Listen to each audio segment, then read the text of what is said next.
This is Steve Robbins.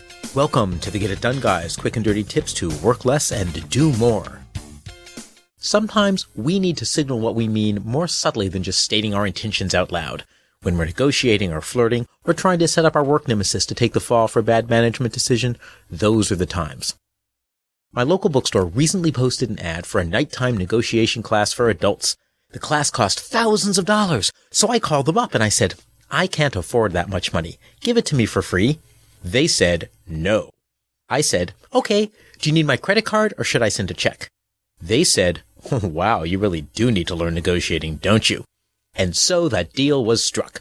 Harvard Law School sure knows how to drive a hard bargain. In the first class, we played a bidding game. Sealed bidding is an exercise in signaling intention through the bid price without the ability to communicate directly what you want. Just like flirting. So, let's explore flirting as an analogous situation. Europa, former pop star and now secret overlord of the entire Eastern Bloc, is lonely. Oh, yes, she may have a cybernetic son Thomas, whom she built to keep her company, but that's no substitute for a schmoopy with whom she could do, schmoopy things, like going to the opera together. For the first time in many, many years, Europa is feeling romantic. She's recently met a prospective schmoopy named Sammy. Sammy is warm, friendly, and a great conversationalist, and in true 21st century style, texts Europa a dozen times a day. Europa, however, comes running to me on a regular basis. Yes, we text all the time, but I don't know if Sammy just wants to be friends. I roll my eyes. Let me see the messages. I really had a great time last night. Let's hit the bowling alley again sometime. That's promising. I'm on a league. Maybe you could join us all for pizza after practice Wednesday. That's just friends. I've told everyone about you and how wonderful you are. That's promising.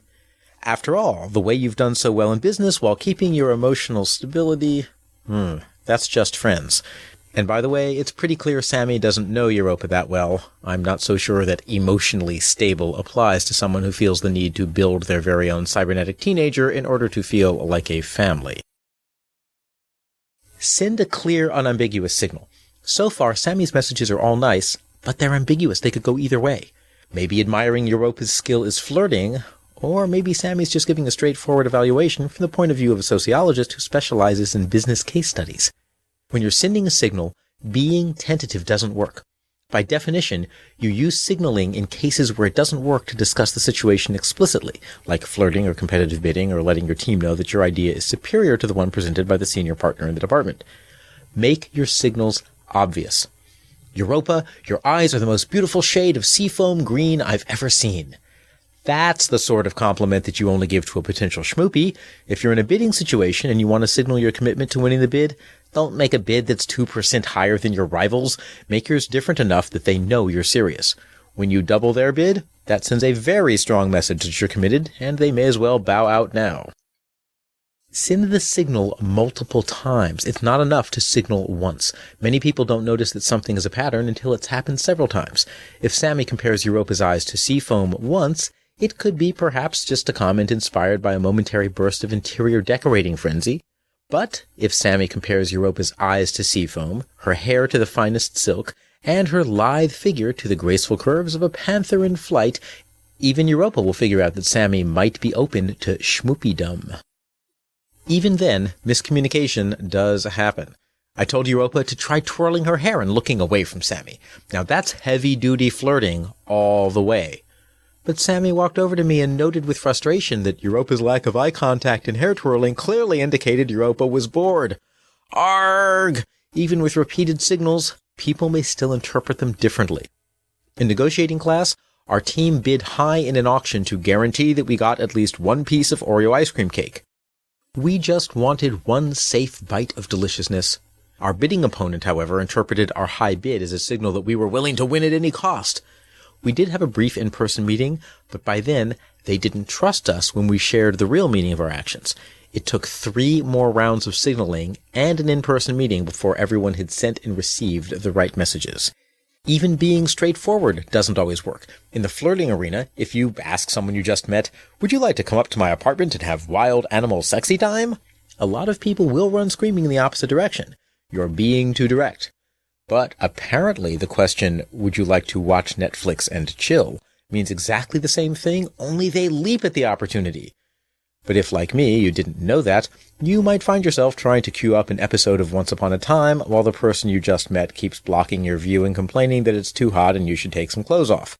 So, you try to signal by saying, I can fix the temperature, and turning the thermostat down. You make the signal obvious. You turn the temperature down by 10 degrees. It takes 3 times for them to get the message, but eventually your signaling works, and your breath is freezing in little icicles as you exhale. Exasperated with how long Europa and Sammy's signaling was taking, I finally just whispered to Sammy, Europa is totally into you. Ask her on a date. Bring flowers, right? Because flowers are an unambiguous signal. And I whispered to Europa, Sammy is totally into you, but is too shy to say so. You can take on the Eastern Bloc. Now it's time to take on romance. A few minutes later, they asked if I would keep an eye on Thomas this coming Saturday evening. Apparently, they're going to be busy.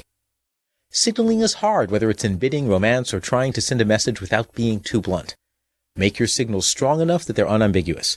Repeat them several times so you're sending a clear signal, and be on the lookout for possible misunderstandings so you can correct them as soon as possible. This is Steve Robbins. Follow Get It Done Guy on Twitter and Facebook. I run webinars and other programs to help people be extraordinarily productive and build extraordinary careers. Visit steverrobbins.com. That's SteverRobbins.com. Work less, do more, and have a great life.